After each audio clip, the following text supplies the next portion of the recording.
நண்பர்களுக்கான யோபுவின் ஜெபம். பொதுவாக பைபிளில் பார்த்தீங்கன்னா சங்கீதம் இசை என்ற உடனே நமக்கு ஞாபகம் வரக்கூடிய நபர் தாவீது. ஞானம் என்ற உடனே ஞாபகத்துக்கு வரக்கூடிய நபர் சாலமோன். விசுவாசம் என்ற உடனே ஞாபகத்துக்கு வரக்கூடிய நபர் ஆபிரகாம்.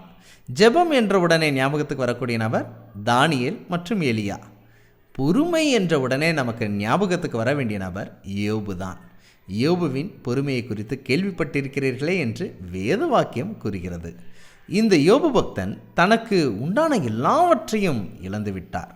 ஆனால் தனக்கு உண்டான எல்லாவற்றையும் இழந்தபோதும் தேவனை பற்றி குறை சொல்லவும் இல்லை என்று வேதாகமம் பதிவு செய்கிறது. இந்த யோபுவுக்கு 3 முக்கியமான நண்பர்கள் இருந்தாங்க. ஒருவரின் பெயர் எலிப்பாஸ், மற்றவரின் பெயர் பில்தாத், மற்றவரின் பெயர் சோஃபார். இந்த 3 நபர்களும் யோபுவின் நிலைமையை பார்த்து பரிதபித்து ஆறுதல் சொல்லதான் ஆரம்பத்தில் வந்தார்கள். ஆனால் போக போக நீ உன்னுடைய வாழ்க்கையில் மறைவான பாவத்தை செய்திருக்கிறாய், ஏதோ ரகசிய பாவங்களை செய்திருக்கிறாய், அதனால்தான் உனக்கு இப்படிப்பட்ட நிலைமை என்று யோபுவின் நண்பர்கள் யோபுவின் இதயத்தை காயப்படுத்தக்கூடிய நபர்களாக இருந்தாங்க. அப்படி காயப்படுத்தின தன்னுடைய நண்பர்களுக்காக கூட யோபு ஜெபித்தார். அந்த வேத வாக்கியத்தை வாசிக்கிறேன். அப்பொழுது நண்பர்களுக்காக ஜெபிக்கக்கூடிய ஆசீர்வாதத்தையும் நாம் புரிந்து கொள்ளலாம். யோபு தன் சிநேகிதருக்காக வேண்டுதல் செய்தபோது கர்த்தர் அவன் சிறையிருப்பை மாற்றினார்.